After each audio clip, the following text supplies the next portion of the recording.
50টা টাকা দাও তো, আমার কাছে খুচরো টাকা নেই, অটো ভাড়া নেই, অটো ভাড়া দিতে হবে। এখন দেখছো না কাজ করছি, পরে নিও। আরে দাও না, আমাকে খুচরো নাই।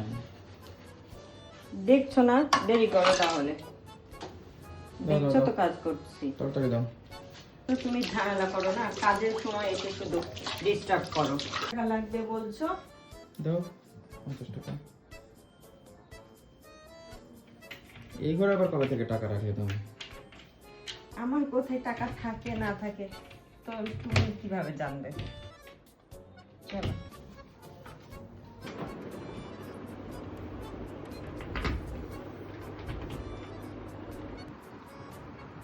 টাকাই তো, কেউ তো টাকা নিলে ভুলে যাও, ব্যাগ দিতে চাও না। আরে দাও।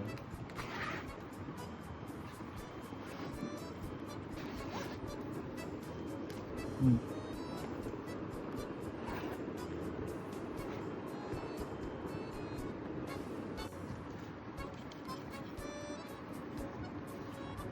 এর যে নাও, সুদ সমেত ফেরত দিবে, মনে থাকবে তো? এত রিস্কে মানুষ টাকা রাখে? তুমি রাস্তাঘাটে এই অবস্থায় বের হলে যে কোনো সময় ছিনতাইকারীর কবলে পড়তে পারো, এটা তুমি জানো?